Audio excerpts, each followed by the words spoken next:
Pertanyaan berikutnya Ustadz. Baru-baru ini terjadi pembubaran kajian Ustadz dan penolakan dakwah dari salah satu asatis di salah satu daerah oleh sebuah ormas. Bagaimana kita sebagai penuntut ilmu menyikapinya Ustadz? Karena kami melihatnya adanya fitnah-fitnah yang dilontarkan terhadap dakwah sunnah Ustadz. Ya Allahul Musta'an. Allah tempat kita memohon perlindungan ya. Memang dalam dakwah itu ada suka dukanya. Ada suka duka. Akan ada yang menerima tadi saya bilang, ada yang menolak. Itu biasa. Kita mendoakan bagi teman-teman kita yang belum bisa menerima, maka agar Allah SWT berikan hidayah. Tapi ini bukan berarti harus menghentikan dakwah, gitu kan?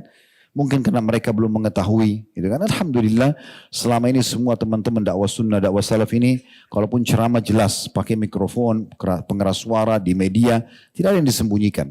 Ya. Saya pernah berbicara dengan seorang tokoh, kebetulan tidak sengaja ketemu di musim haji. Beliau di sebelah saya. Kemudian salah satu tokoh yang dikenal gitu ya.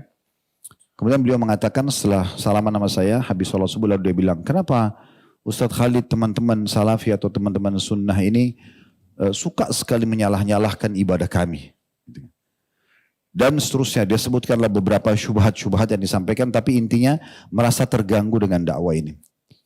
Setelah selesai belum menyampaikan semua, terus saya mengatakan, antum sudah selesai? Dia bilang iya. Terus saya bilang, antum izinkan saya untuk menjawab ini? Dia bilang, ya silakan. Saya bilang yang pertama, bisa antum cari siapapun di antara ustadz yang dikatakan salafi atau sunnah, ya, yang biasa mengatakan atau dikatakan dakwah salaf itu, yang coba membawa masa memberhentikan amalia antum. Coba datangkan satu contoh saja. Kami juga punya masa di pengajian, datang ribuan orang dengar. Tapi belum pernah kami datangkan masa untuk memberhentikan amalia yang antum lakukan di masjid antum, di pesantren antum, di rumah antum, tidak pernah. Yang terjadi adalah di majelis kami, kalau ditanya, apa hukumnya maulid, apa hukumnya tahlilan, apa hukumnya begini dan begitu, kami jelaskan sesuai apa yang kami ketahui. Karena ditanya, tidak ada tablik akbar khusus bahas masalah ini, tetapi hanya ditanya, kami jelaskan sesuai yang kami fahami. Kalau antum merasa itu benar, antum jalankan, silahkan. Masing-masing bertanggung jawab di hadapan Allah Subhanahu wa taala. Tapi jangan antum paksa kami untuk melakukan. Karena masing-masing berhujjah. Jadi tidak ada maksud dan tujuan kami untuk menyerang antum. Jangan difahami untuk menyerang. Karena tidak ada materi khusus membahas tentang masalah amalia antum, tidak ada. Kalau ditanyakan kami jelaskan. Dan itu hak kami menjelaskan di pengajian kami. Sebatas itu. Dan sekali lagi, tidak pernah ada pergerakan massa, memberhentikan atau tidak ada. Sama sekali. Dan itu hak kita masing-masing. Antum mengatakan boleh, kami mengatakan tidak boleh. Saling menghormati, selesai kan gitu. Konsepnya. Kami teman-teman salafi ini hanya butuh dalil. Saya bilang begitu, ini di rumah Allah saya menyampaikan ya, kepada beliau.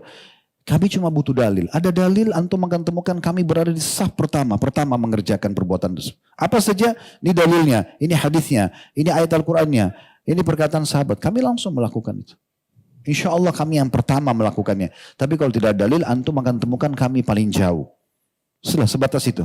Terus dia balik tanya kepada saya, oh berarti teman-teman salafi cuma butuh dalil. Saya bilang iya, hanya itu saja. Oh kalau gitu nanti saya akan sebarkan. Fadhal, silahkan. Tidak ada yang tertutup kok, kan gitu. Jadi sebenarnya tidak perlu ada pemberhentian, merasa terganggu karena orang masing-masing menyampaikan pendapatnya. Ya, ini saya bicara secara global. Alhamdulillah pengajian kita berjalan di masjid-masjid ini sudah tahunan, bukan 1-2 kali. Alhamdulillah kita selalu sampaikan kalau Allah, kalau Rasul, dan tidak ada penyebutan nama, tidak ada nama penyebutan organisasi, ya, tidak pernah kita sakitin siapapun. Tapi kalau ditanya tentang hukum kita jelaskan. Nah ini hukum yang kita ketahui kan gitu. Masing-masing boleh menyampaikan. Allahu a'lam. Jadi kedepannya saya berharap mudah-mudahan tidak terjadi lagi hal-hal yang seperti ini. Kalau ada yang dirasa dari penyampaian salah satu da'i, siapapun dia di negara kita ini, yang kemudian dianggap penyampaian itu kurang pas, oke, dipanggil, diajak dialog, diziarahi, ya. Kemudian ini lebih baik, lebih bijaksana. Tujuan lebih baik daripada jadi nggak enak kelihatannya, mesti didatangi, diberhentikan, disorak-sorakin kan jadi nggak enak. Umat Islam sama umat Islam kok ada masalah apa nih, gitu kan? Hanya karena tidak sefaham dalam masalah amaliyahnya, ini nggak penting gitu. Apalagi sama-sama ahli sunnah, itu sama sekali tidak diharapkan tentunya. Allahu a'lam.